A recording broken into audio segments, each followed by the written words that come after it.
Армысыздар, үй кезегінде тұрсыз ба? Немесе үй кезегіне тіркелгіңіз келеді ма? Бірақ кімнен сұрап қайда жолығуды білмесеңіз, ендеше құлақ түріңіз.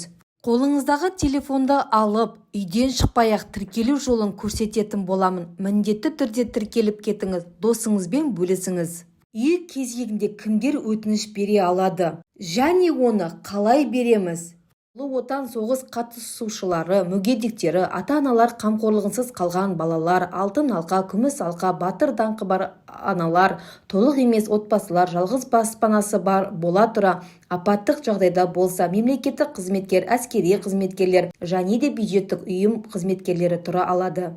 Қолыңыздағы телефонды алып, Google-ға кіріп, кезек сайты деп жазасыз. Кезек сайты шығады. Қандай тұлға екеніңізді көрсетіп, электрондық цифрлық қолтаңбаны немесе SMS арқылы кіресіз. Егер де жеке кабинет жоқ болса, тіркеу батырмасын басып, соның ішінен SMS немесе электрондық цифрлық қолтаңба біреуін таңдайсыз. Қолданушы ретінде келісім бересіз. Телефон номерін растайсыз. Поштаңызды жазып, құпия пароль енгізесіз. Сәтті тіркелген туралы белгі шығады.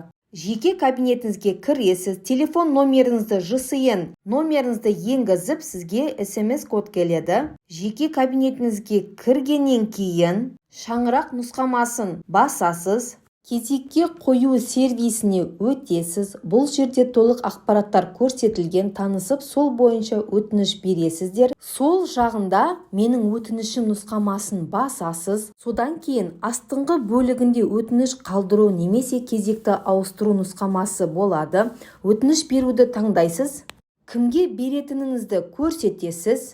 Қала атауын енгізесіз, тұрғын үй басқармасының атауы шығады, соны белгілеп кетесіз. Өз категорияңызды дұрыс таңдап көрсетесіз. Және өзіңіз туралы мәліметтерге белгі қойып шығасыз. Отбасы мүшелерін толық енгізесіз және де PDF форматында құжаттарды енгізесіз. Өтініш беруші туралы ақпараттар тексеріледі, статус көрсетіледі, жұмыс орнын толық енгізесіз. Мемлекеттік қызметкер болсаңыз, 8-ші нұсқама өтініш жіберіледі. Ескерту: үй кезегінде тұру үшін 5 жыл мүлік болмау керек. 3 жыл қаланың пропискасы, егерде қалалық болсаңыз, 2 жыл ауылдық пропискасы болу керек, ауылдық болсаңыз.